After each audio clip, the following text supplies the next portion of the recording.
እዙይ ድምጽ ፖሊስ ኤርትራ እዩ።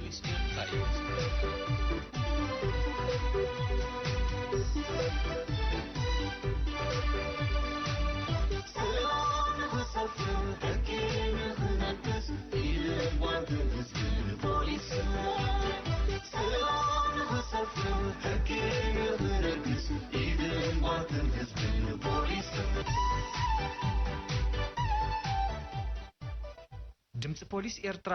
በህዝባዊ ርክባት ፖሊስ ኤርትራ ወትሩ ሰንበት ካብ ሰዓት 10 ክሳብ 10 ፈርቓን ቅድሚ ቀትሪ ዝቐርብ ኮይኑ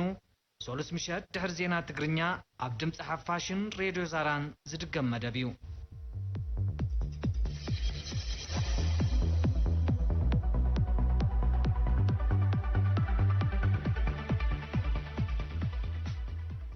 ኣብ ዝተፈላለዩ ኩርናዓት ዓለምና ብምዃን መደባት ድምጽ ፖሊስ ኤርትራ ኣብ ምክትታል እትርከቡ ክቡራትን ክቡራንን ሰማዕትና ከመይ ቀኒኹም? ድምጽ ፖሊስ ኤርትራ ሎሚ እውን ከም ወትሩ ሓበርትን መሃርትን መደባት ሒዝና ቀሪብና ኣለና። ኣብዚ ናይ ፍርቂ ሰዓት መደባት ኣብ ምውሃድ ምሳኹም ሓቢረ ትጸንሕ ልዋም ኪዳነ ፈለማ ብዜና ፖሊስ ክንጅምር።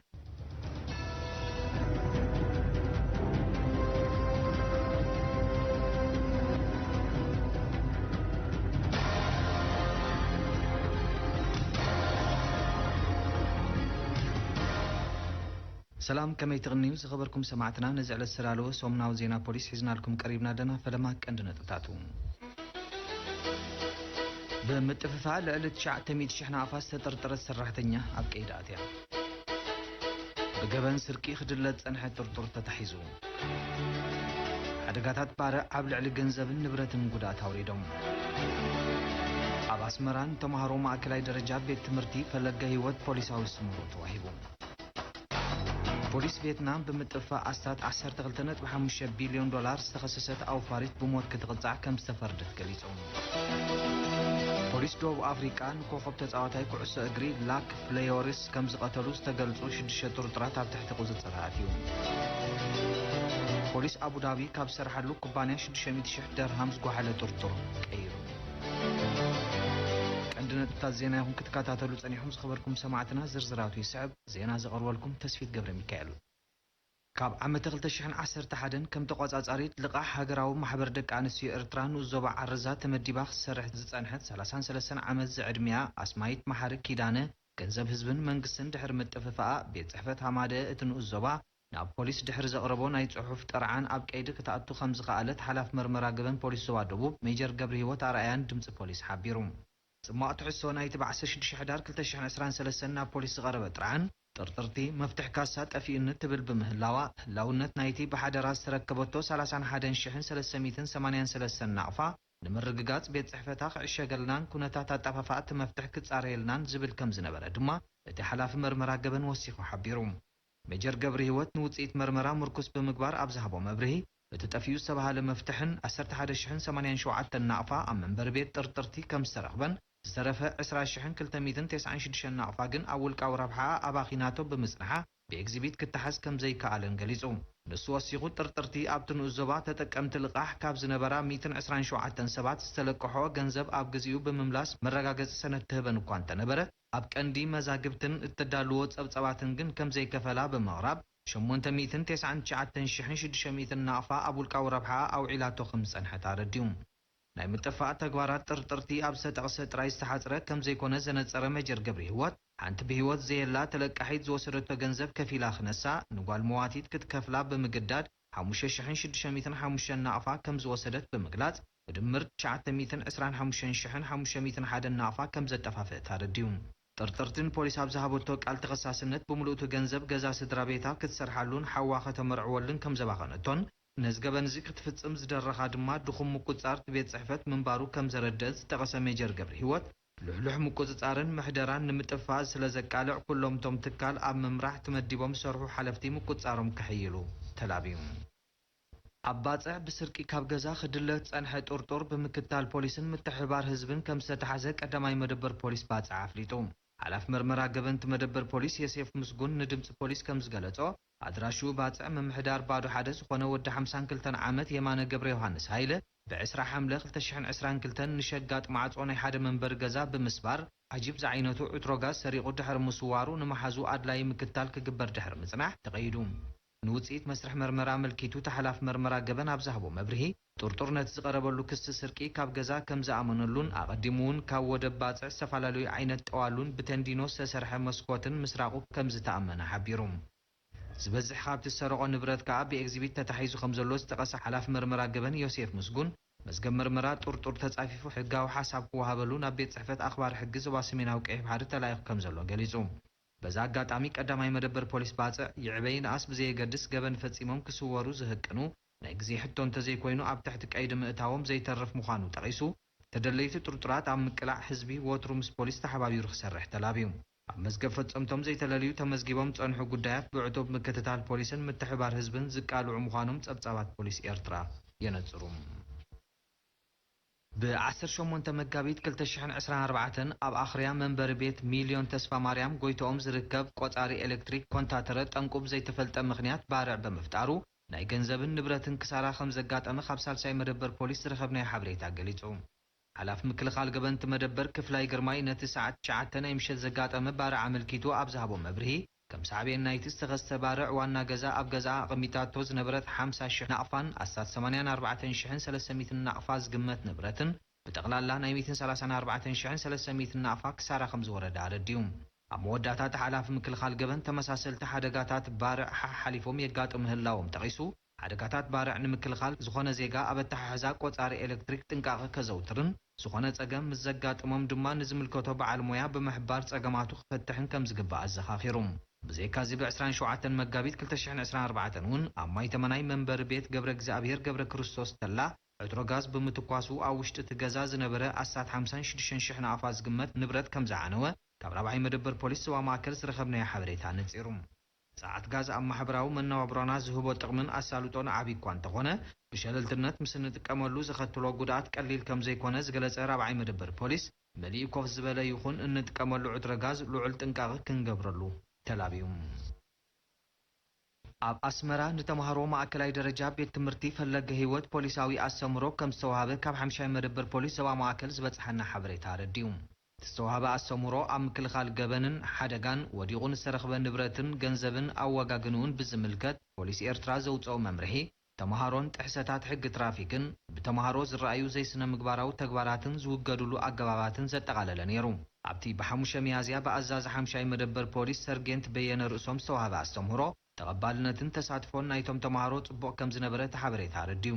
ሰርጌንተ በየነ ኣብ ኣስተምህሮኡ ተሳትፎ ተምሃሮ ኣብ ሰናይ ተግባር ብጽቡቕ ይቕጽል ምህላው እዚ ከዓ ካብ ጥንቲ ዝጸንሐ ባህልና ምዃኑ ብኣብነት ኣሰኒ ገሊጹ ንሱ ብተወሳኺ ብገለገለ ተምሃሮ ባእስን ምዕግርጋርን ምስ መምህራን ምትራኽን ከም ዝረኣዩ ፈጸምቶም ድማ ኣብ ቀይዲ ከም ዝኣተዉ ጠቒሱ ተምሃሮ ብሕግታት ቤት ትምህርቶም ተማእዚዞም ዘይስነ ምግባራዊ ተግባራት ከውግዱ መኺሩ ብዘይካዚ ብተጠቀምቲ ብሽክሌታ ዝፍጸሙ ጥሕሰታት ሕጊ ትራፊክን ሓሻሽነት ዘለዎም ሳዕቤናትን ዝምልከቱ ሰፊሕ መብርሂ ይብሎም ኣብ ተጋጣሚ ርእሰ መምህር ናይታ ቤት ትምህርቲ መምህር ክብሮም ወልዱ ኣብ ዝተፈላለዩ እዋናት ብ5ይ መደበር ፖሊስ ንተምሃሮ ዝወሃቡ ፖሊሳዊ ኣሰምሮታት ብምምስጋን ተምሃሮ ኣፍልጦም ኣብ ሕጊ ከዕዝዙ ብስነ ምግባር ዝተኮስኮሱን እሩማትን ክኾኑ ዘማእዝን ብምዃኑ ቀጻልነት ክህልዎ ተላብዩ ዝኸበርኩም ሰማዕትና ዜና ውሽጢ ሃገር ይኹን ክትከታተሉ ጸኒሖም ድሕሪ ዝሓጻር መሰጋገሪ ዜና ወጻኢ ይስዕብ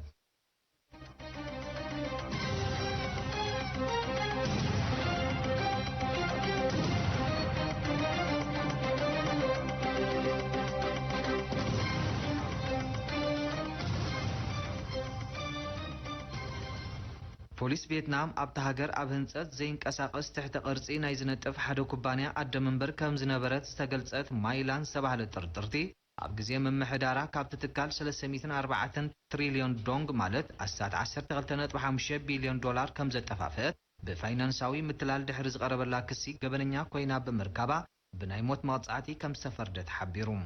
በመሰረት ሓበሬታ ዛወናኒት ገዚፍ ርእሰ ማልን መስራቲት ናይቲ ኣብታ ሃገር ካብ ዘለው ብብርክ ዝውነኑ ትካላት ህንጸት ዘይንቀሳቐስ ትሕተ ቅርጺ ሓደ ዝኾነ ቫንቲ ሂንፋት ግሩፕ ዝተባህለ ትካል ዝኾነ ጥርጥርቲ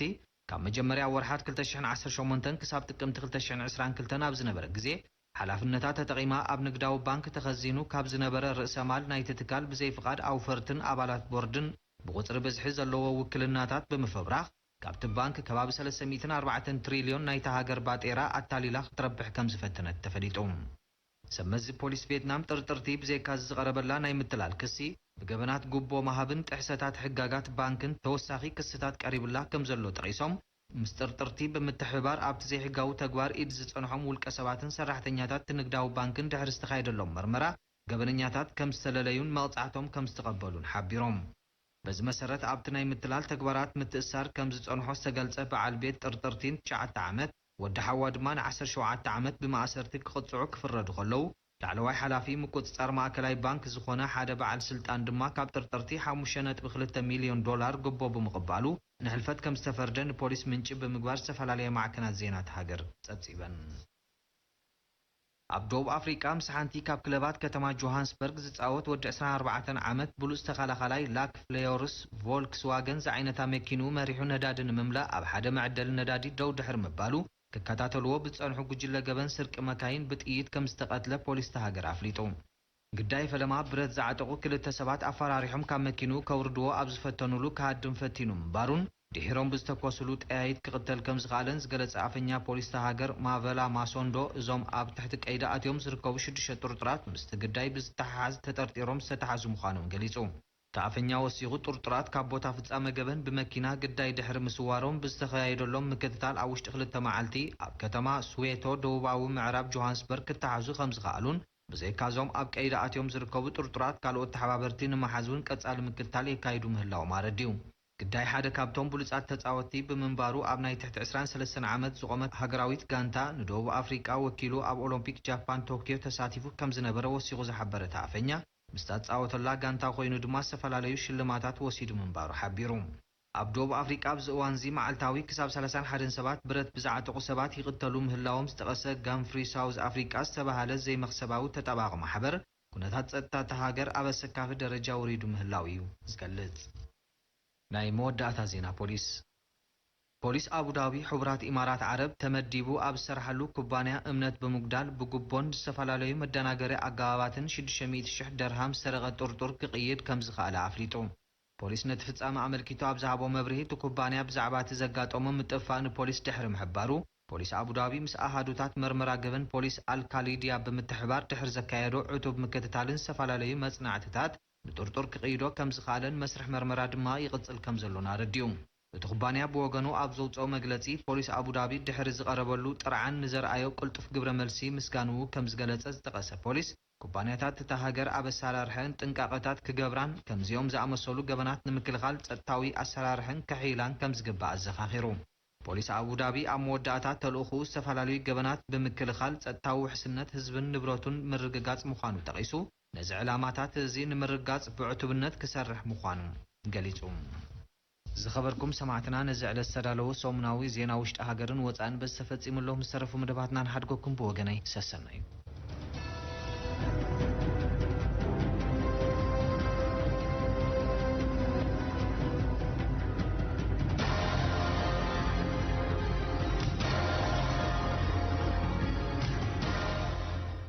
እዚ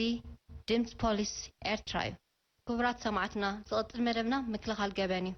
ንኽብርታት ሕብረተሰብና ዘይውክል ኣከዳድና ገለ ደቂ ኣንስትዮ ብዝምልከት ምስ ፕሬዚደንት ሃገራዊ ማሕበር ዲዛይነራት ኤርትራ ኣብርሃም ስልጣን ዲዛይነር መምህር ሳራ ዓብደልዋሃብን ዝተኻየደ ቃል ምሕተት ቀዳማይ ክፋል ክህልወና እዩ ኤርምያስ ኣስፋ ዳልዩ ኣሎ ናብቲ መደብ ከብለኩ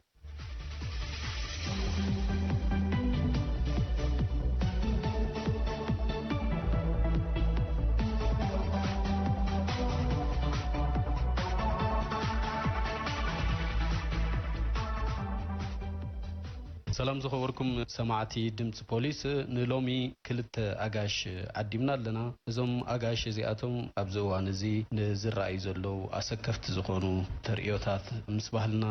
ስነ ምግባር ናይ ሕብረተሰብና ዘይከይድን ኣካዳድና ብኸመይ ንገበናት ዘቃልዕ ሓደ ሰብ ብኸመይ ቁሩም ወይ እውን ጽፉፍ ኣብ ኣካዳድኑን ኮይኑ ንክረአይ እንታይ ክገብር ኣለዎ ዝብልን ካልእን ሕቶታት ኣልዒልና ኢና ሕጂ ኣብ ስቱድዮ ድምጽ ፖሊስ ዓዲምናዮም ኣለና ሓፈሻዊ መብሪ ክህቡና እዮም ፈለማ ሽሞም ዘለዎ ስራሕ ባዕሎም ከላሊኹም እዮም በመጀመርታ ስመይ ዲዛይነር አብርሃም ስልጣን ዳይኖ በሃል ዝነጥፈሉ ዓውዲ ድማ ኣብ ሃገራዊ ማሕበር ዲዛይነራት ኤርትራ ከም ፕሬዝዳንት ኮይነ ይዓይለኹ ሙሉእ ስመይ ሳራ ዓብዱልዋሃብ ኣደም በሃል ኣብ ሚኒስትሪ ትምህርቲ ከም መምህር ኮይነ ይሰርሕ ከምኡውን ኣብ ኣባል ሃገራዊ ማሕበር ዲዛይነራት ኤርትራ ከም ኣባል ኮይነ ይነጥፍ ማለት مزي موياهم استأساسرينا ناي لومي زعبا كان العلم عليتيو أكادنا سنة مقبار زلو متحازن أبزوان زي بقلة من سياد بفلاي ما بدك أنستيو نريو نقرات هالو زي سنة مقباراوي زي بحالنا زخونا أكادنا مو زي كابيو أنفوتو أب حبس بيرتا الله بساخن بالكلنا هزبيرتا كاب تنت تكمتي برزي والروم لبنا وأكادنا يخدن يريماتو أما أنا يا لابسا أبيرتا خن بالكلنا ما جمرتا ورسب كفتر كله حق لبنا ينيروي بحق لبنا يتفتير ماتي هجي حبس بيرتا كاب تكمتي استسقاف حجي لبيت وزول على لابسا والرومن صفوفون أنا وارن زي كون خلان تخيلوا خمس نبر كافتي زحالفة تاريخنا حجي أو رسمنا زلوا أبواتنا آياتنا أدياتنا نهزي يمثل أبراهام قبله تسأل حنديو بحفل شغل تكوب أكرادنا نبلو بزحنا قراف قمة زيتوي بفلايت حبة سبنا زقلت مالتيو قال خاو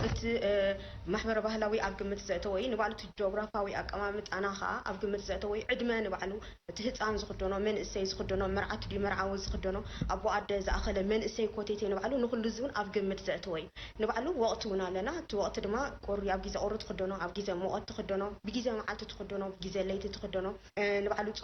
تبعتايدو أنستاي تقول بأكلنا نبال نهاي حادثة سرحناتو معرقناتو وني حبركا إن حادثة بخدانو إخا إذا ممري إذا بوليسيو إذا أبال إميغريشن إن دابل كون تقلد إخا ماش لازم بحفشة قب بأكلنا تبال نكبرتات حبرة السب نكبرتات حبرة السبنا نهاي مانوتنا كل حفشة ومن النتنا قمة زقتوا مزخوني تقول بأكلنا نبال مسكين خبرتات حبرة السب زوك لا كارنا زلو وتوي مدعات كتبوا لنا هذا سبسي كم تعانت قديم زمان حق لبنا له أمر له لبنا له نباونة له حاجة بحلنا إذا نبر ورد سب كل جزء حاجة إحنا هتي أول توناتو أكارنا نتي نحبر سب كاست تمثل ده أي تمثل متحسن حاجة أمانة حبر سبنا حنتو قالك تكلم كلام كابس في جراس كابس قولوا ساس شفني زبلنا وتو تبعتك الرم كلام كجبر خالو حاجة أبزك أدام وتابعنا ورزيها سيزنورو أنت يمزلو كدان بيت ورد سيمزلو أنا حاجة أبيتي يزلهم كلتا جزاء يزلنا عدامي تجزاء كرانية كرانية حاجة كل جزء ملئتها كابتن في جزء سجاب تخسري تشوفين لهم كاي تجزاء عندك سلامات سلزي بيتنا كنا خسارة سلزخونة أو تاوي الرأية أو تاوي أكارنا ونن ما تحبسنا نزل أفقم تيجيها كران بيت ورد سبيلو نزول سماعات سلزي والرومن صفوفون أنا وارن زي كنا على لابس سلزي نلبس أو تاوي على لابس علينا بالماضي ما هو تقربت نمتى نخرج نخدتنا قربتنا نخشفنا نايكالا يكون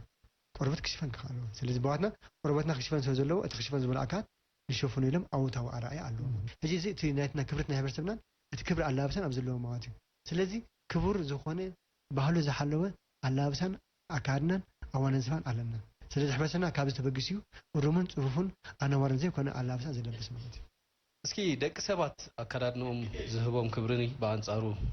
زي قبوا أكادنا زلوا ألتوي مداي كتقولت لنا تانيحكم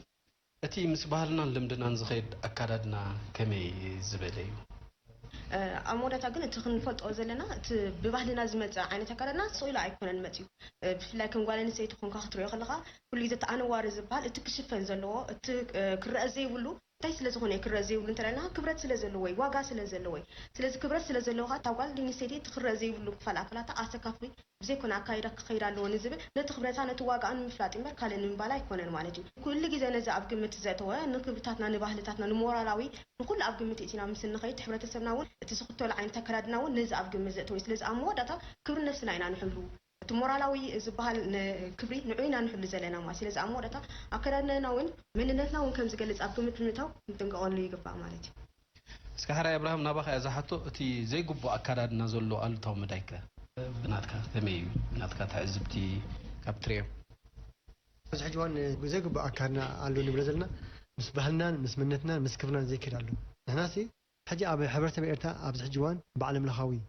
وكاب معراويان زمت بهل اللمدن علو بزعد دعاتو معاتو فلا يبزم كونترباند زعاتو شقاتو وكازي حقوان شقاتو نبيرتا زعاتو الله بسالو كروب دبهال كلنا له هجي أبز حجوان ثلاث عين تاخذك الزخارة هجي كروب دبهالو إذا كروب كانتاي حبرتها دريك خلان ويكا صرت بدبهال تديكنو تخلي أكاد على عماتي إذا حجي أنت أنا قلت حجي أبوهنا بدها سلفاس تاي تلفا دهر حنبرتا خن تاي تلفاس بها مثل له أبوهنا حجي حنبرتا خاري أخا مهان تايو لمن يخا حنبرتا خاطريو كابس فرقرا سكاب تصقر سات شفن يمزلو بهاتنا كبر سلازلو سلازي أنت هتبدا لا تقول نسيت أنا مسخا زمت نخفتن نت آيت ولا مات حجي ፋሽን ትብል ዘረባ እንዳለ ፋሽን ክትብል ከለካ ቋንቋ ኣለዎ ምስ ሕብረተሰብ ዝኸይድ ኣነ ዋርን ኣፀያፍን ዘይኮነ ንሕብረተሰብካ ዘይውክል ንባህልኻ ዘይብክል ኢኻ ፋሽን ክትገብር ዘለካ እምበር ንባህልኻ ዘበክል ተኮይኑስ ፋሽን ኣይኮነን እዚ ዕንወት እዩ ዝብሎ ማለት ክእረ ማለት ደሊ ምክንያቱ ዓይኒ እያ ትርኢ ዘላ ሕጂ ንወተ ተባዕታይካ ነንቲ ወዲ ተባዕታይካ እንታይ ይብሎ ናብ ገበን ይዕድሙ ኣለዋ ገበን እዩ ኳዚ ምክንያቱ ዓይኒ ምስ ረኣየት እያ እንታይ ስምዒት ዝመፃ ማለት እዩ ድሃፋ ንምንታይ ገበን ንክፍፅም ስለዚ ተን ደቂ ኣንስትዮስ ብዘይ ኣፍልጦ ብዘይ ነቲ ወዲ ተባዕታይ ክገብሮ ዝግብኦ ነገር ብዓይኒ ኣርአን ምስ ረኣየን ምስ ጠመተንካ ሕማቅ ንክፍፅም ናብ ገበን ይስዕበሎ ማለት ካይእቲ ከዓ እዛ ታይት ትበሃል ኣላ ክዳን ነቲ ኣካላትካ ሕብሪ ኢኻ ለኺኻ ሄዳ እምበር ከና ይኩንካ ጌርካ ስለዚ ፀሊም ሕብሪ ጌርካ ቀይሕ ሰማያዊ ብጫ ሕብሪ ተለኺኻ ካብ ገዛኻ ወፂኻ ኣለኻ ስለዚ ነዚ እውን ነቲ ወዲ ተባዕታይ ናብ ገበን ይዕድሙ ኣለዋ ማለት ጥራይ ኣካላተይ ንኽእል ኣለዋ ጥራይ እንተሪእዎ እንታይ ክገብር እቲ ወዲ ተባዕታይ ዓይኑ ክስረቕ እዩ ስለዚ ገበናዊ ሕጊ እዩ እዚ በዓል ሕጊ ጥሕሲ ንሕጊ ጥሕሲ ኣለዋ ማለት እዩ ሳልሰይቲ ድኻ እዚ ጅንስ ዝበሃል ኣካዳድና ጅንስ ሕጂ ቀዳድ ጅንስ እዚ እንታይ ዝብሎ ኣነ ብናተይ ድኽነት ምንፋቕ እዩ ዝብሎ ድኻ ሰብ ጥራይ ቀዳድ ክዳን ዝኽደን ኣብቲ ቀደም እዋን ንሕና ብሰንኪ ስእነት ዓቕሚ ስለ ዝነበርና ክዳና ይቀደደና እሞ እቲ ክዳውንትና ስረና ምስቀደድና ኣዴታትና ብሰማያዊ ብብጫ ብቀይሕ ዝተፈላለየ ይሰፊኦ ነይረን ኣብዚ ሕጂ እዋን ከ ንሕና ኣብ 21 ዓመት ክፍለ ዘመን በፂሕናስ እሞ ተማሃርካ እሞ ማስትሬት ዲግሪ ዘለካ ዶክተር ዘበልካ እሞ ትብል ፓስፖርት ዘበልካ ሰብሲ ቀዳድ ስረካ ትከይድ ንምንታይ ርእሲ ዋሂብና ርእሱ እኮ ኣለና ርእሲ ንምንታይ ተዋሂብና ኣእምሮ ምንታይ ተዋሂብና ሕልና ምንታይ ዋሂብና ልቦና ምንታይ ዋሂብና ስለዚ ብፍላይ እዞም ተማሃሩ ትምህርቲ ወዲና ንብል ሰብሲ እቲ ርእስና ንምንታይ ንጥቀመሉ ዘለና ክሳድ ምንታይ ተፈጢሩ ኣዚርካ ንምርኣይ ርእስኻ ንምንታይ ተዋሂብካ ኣስፊሕኻ ንምጥማት ማለት እዩ ስለዚ ንሕና ተቐበልቲ ጓሓፍ ናይ ዝኾነት ሃገራት ኣይንኹን ንሕና እሩምን ፅፉፍን ኣፅያፍን ኣነዋርን ዘይኮነ ክብራት ሕብረተሰብ ዘኽብር ንባህልና ንእምነትና ዘኽብር ኣላብሳት ዘለና ነዚ ተጠንቀቑና ኣሎ ፅቡቅ ኮይኑ ስምዐን ማለት ፋሽን ክምል ከላ መጀመርታ ቅዲ ኮይኑ ኣብቲ ቅዲ ሕጂ ህዝብና ሕጂ እንታይ እዩ ዝደሊ ለውጢ ይደሊ ማለት እዩ ካብቲ ቅድሚ ሕጂ ዝፀንሐስ ቁርብ ለውጢ ይደሊ ሕጂ ኣብቲ ቅዲ ለውጢ ክተምፅእ ከለካ እንድዩ ካልእ ከዓ እንታይ ኣሎ ተቐባልነት ከዓ እታ ፋሽን ትበሃል ከላ ክትመፅእ ከላ ተቐባልነት ክህልዋ ከሎ ማለት እዩ ንኣብነት ሕጂ እዚ ኣብዚ ቀረባ እዋናት ንሪኦ ዘለና ዘበና ምፅኦ ዝመፅእ ዘሎ ብብዝሒ ሰብ እንታይ ይገብሮ ኣሎ ይኽደኖ የህልኾ ስለ ዘሎ ተቐባልነት ረኺቡ ፋሽን እናተባህለ ይፅዋዕ ኣሎ እንተኾነ ግን ኣብዚ ክነተኩረሉ ዝግባእ ፋሽን መፅልና መምዝ ዝመፅእ ኣይኮና ክንከይደልና መጀመርታ ንኣብነት ከም ጓል ኣንስተይቲ ከም ኤርትራዊት ጓል ኣንስተይቲ ኮይነ ክዛረብ እንተ ኮይና ኣመፃፅኣ ክፈለጥ ክኽእለና ኣነ መነ ካበይ መፅእ እንታይ ዓይነት ሕብረተሰብ ኣምፂኒ እንታይ ዓይነት ሕብረተሰብ መልሚሉ ኣብዚ ደረጃ ዝምፅኒ እዚ እኔ ብሓቂ ክነስዕለሉ ዘለና እዩ ግዲኢት ይኽእየር ዘለዎ ሕጂ ንኣብነት ክዳንሲ ንሪኢ ኣለና ብታሕቲ ተቐምቂማ ክሳዕ ይበፂሓ ንሪኢ ኣለና ብላዕሊ እውን ከምኡ ተቆራሪፃ ይበፂሓላ ብማእከል እውን ዛክሮብ ትበሃል መፅያ እውን ሰብ ሕምብርትን እንዳተረኣያ ይኸዳ ኣለዋ ዘን ኣሕዋትና ማለት እዩ ድሕሪ ከ እንታይ ክመፅእ ድሕሪ እዚ ኩሉ ተሪፋ ዘላ ጥራይካ ምኻድ ማለት እዩ ሽዑ ኸ ጥራይካ ፋሽን መፂና ዲና ጥራይና ክንክደን ስለዚ ኩሉ ግዜ እቲ ንክደኖ ዘለና ክዳን ንውልቅና ጥራይ ዘይኮነ ንስድራ ቤትና ነቲ ዘዕቤና ነቲ ብሄርና ነቲ ጉጅለና ነቲ ሕብረተሰብና ብዓብዪ ኻና ነቲ መንነትናን ሃገራውነትናን ዝገልፅ ምዃኑ ተገንዚብና ኣከዳድናና ክነስተውዕለሉ ክንክእል ኣለና ማዕቢለልካ ሰልጢነልካ ምስ ዘሎ ምኻድ ዘይኮነ ምዕባለ ዝበሃል ስልጣነ ዝበሃል እንታይ እዩ ንኣብነት ክዳን ሓደ ኻዊ እዩ ምክንያቱ ምዕባለ ወይ ስልጣነ ክንብል ከለና ነቲ መናባብሮኻ ድማ ሓይሸልካ ወይ መናባብሮኻ ዘቃልልካ እዩ ክዳን ንባዕለ ክዳን እዩ ከምዚ ክንበፅሕ ገዛ ኮይኑ ይከላኸለና ኣለዎ ብሓባር ከምዚ ኢልና ብሓፈሻ ሓቢርና ስራሕና ክንሰልጥን ህይወትና የቃለልና ኣሎ ማለት እዩ እንተኾነ ግን ተኣለታዊ ሸነኻቱ ኣብ ግምት ክንእትዎ ክንክእል ኣለና ኣነ እዛ ነብሰይ ናይ በይናይ ኣይኮነትን ከምዚ ክንብሎ ዘለና ንኩሉ እየ ዝውክል ስለዚ ምስ ግዜ ኣምፅኦ ዘበና ኣምፅኦ ኣተሓሳስባና ክሰፍሕ ክኽእል ኣለዎ ርድኢትና እውን ክቕየር ኣለዎ ስለዚ ኣከዳድናና መግለፂና ምዃኑ ተገንዚብና ክንጥንቀቕ ኣሎ ከም ዘለና በዚኣ ክሕብር ፈቱ ማለት እዩ ወለድኸ ምሳ ንደቆም ኣሰኒሞም ክኸዱ ከለዉ እንታይ ተራናቶም ክኾን ዘለዎ ሕጂ ሕና ኣብ ዝክንግንዘቦ ዝግበአናሲ መን ኢኻ ስኻ ክትሓስብ ኣለካ ገንዘብካ ከምታ ቀዲመ ዝበልኩም ሕልና ክህልወካ ኣለዎ እስኻ ገንዘብ ጥራይ ክረአየካ ብሎን ገንዘብካ ፕሪንት ኦፍ ፔፐር እዩ ፎቶኮፒ ካ ገንዘብ ኣይኮንካ ትግለ ዘለካ ክብርታት ሕብረተሰብ ክህልወካ ከሎ እቲ ኤቲክስ ዝበሃል ክህልወካ ከሎ ኣብ ኤርትራ ከምዛ ቀዲምና ዝብለና ውርዝዋን ኣቦሃት ኣለውና ካብ ጥንቲ ጥቅምቲ ንዝባህልና ኣቦሃትና ኣባሓጓትና ኣናሓጓትና ነዚ ሃገር እዚኣ ገፅምሕና ኣለዉ ንዓቶም ኢና ክንጥምት ዘለና ኣነ ሸቃጣይ ኮይነ ገንዘብ ጥራይ ኮን ክረአየን ዘለዎ ነቲ ኣነ ሒዘ ዝመፀ ኣለኹን ዕዳጋ ከሰብህሉ ለኽን ምስ ባህለይ ምስ ንብደይ ምስ ኣነባብራይ ምስ ታሪኸይ ምስ መንነተይ ይኸይዶ ኢና ክንሓስብ ካለና ገንዘብ ጥራይ ኮን ክረአየካ ዘለዎ እቲ ዝውለድ ወለደኸ ሳዕቤን ናይ መን እዩ እስኻ ሞዴል ኢኻ ኣርኣያ ክትኮን ትኾንካ እቲ ዝውለድ ቆልዓሲ እንታይ ክመሃር ኣለዎ ካባኻ ኣነ ሸቃጣይ ኮይነ እቲ ዘምፅኦ ንኤርትራ ኣፀያፍን ኣነዋርን ዘይኮነ ኣላብሳ ክዳን ሒዘ ካኣቱ ዳ ክኣለን እምበር ንዓይ ጣዓመን ዝብል ሓሳብ ድሕሪ አንቂደ እንታይ ኮነ ኣለኹም ትሕብረተሰብ ረሲዑ ኣለኹም የፍርሱ ኣለኹም ማለት እዩ ምክንያቱ እቲ ናትካ ተሰኪምካ ዘለካ ሓላፍነት ዘንጊዕካ ኣለኻ ማለት ስለዚ ነዚ ኣብዚ ንግዲ ተነጢፎም ዘለው መጀመርታ ክርድዎ ዝግብኦም ናብ ሃገሮም ሒዞሞ ዝመፁ ዘለው ዓለባታት ነቲ መንእሰይን نتي زعب من إسين أتيافن أين وارن زي كون ألاف صحيح من نخاطه أنا كمبرهام تبوك السمعنا مواتي زنتايو كلنا أعرف زلنا يوم مويا حلفنا تاوين كنكوني زلنا إذا أكردنا زبال نتاقوا نتودي تروح ندابل كازتين كبزي كونو كل عبال أقل حبرة تسب زبلة حلفنا توزل زلوي مالتنا عمل الشقات أيكونكا تتم تعارض مع أسكرات حق زروات شقاتي تشقاتي يخون تشقاتي سبيتو قالوا نعتقد ناس توزقوا دسايب لوني زلو قلنا تحبرة تسب نتاع أنا تقرب يخاتم تسأل زلها أبقى متكتب لك مالتي سلازي تتم توزل لها خدام قال كاسبيتها كل قال نسيت تبالك تخدونه كم زلا فليتك تبال خان حبرة تسب كان أبقى متكتها حلفنا تسمعك صراحة كم زلك زي زلا بوان እስኪ ሓደ ካብቲ ኣብ ፖሊስ ዝቐርብ ጥርዓናት ዓመፅ እዩ ንዓመፅ ግዳይ ዝኾና ደቂ ኣንስትዮ ከዓ ሓደ ካብቲ ግዳይ ዝገብረን ኣከዳድነን ምዃኑ ርዲእ እሞ እስኪ ኣብዚ ርዲእተን ብኸመይ ክዓቢ ዘለዎ እንታይ ጥንቃቐታት እየን ክገብራ ዘለዎን ግዳይ ዓመፅን ካልእ ገበናትን ንኸይኮና ሕጂ ኩሉ ግዜ ገዛኻ ባዕልኻ ክትዕልዋ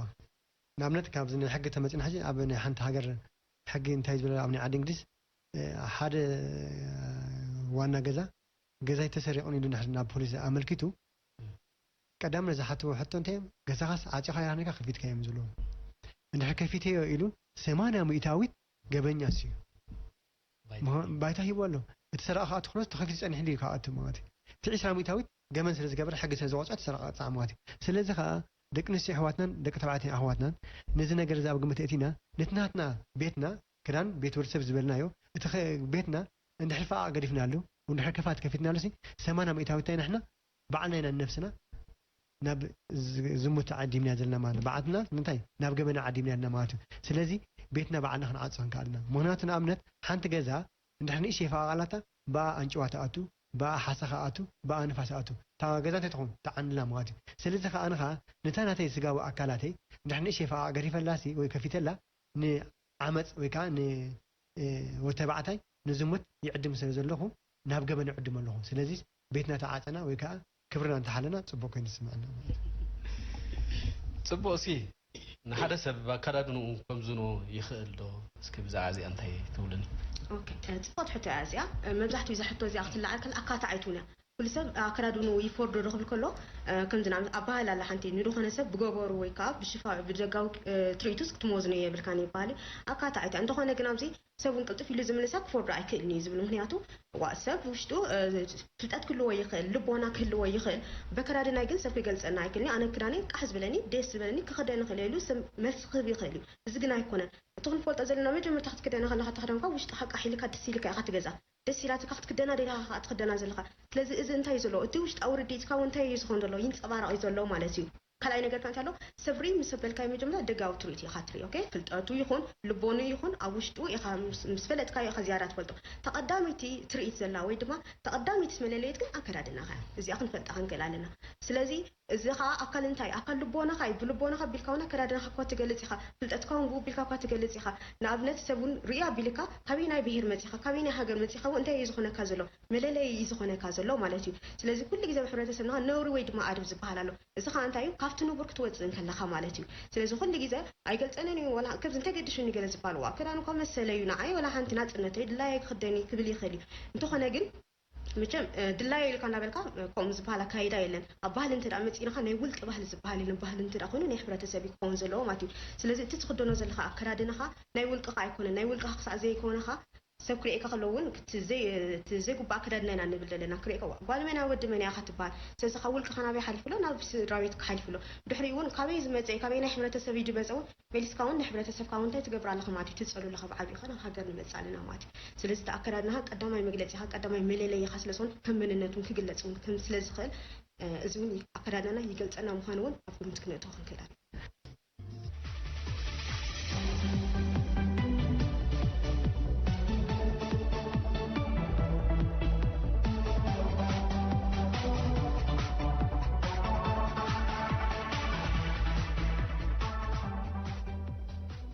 كبراتن كبرانن سمعت دمت بوليس إرترا نلوم زبلنا مدبات زوم كتكاتلهم صنحكم يوم نيرو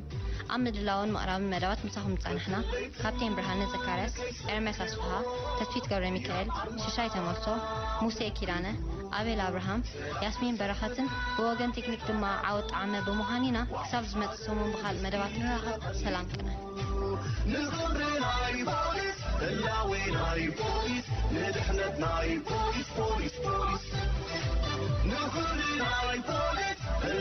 ناي بوليس ناي بوليس بوليس بوليس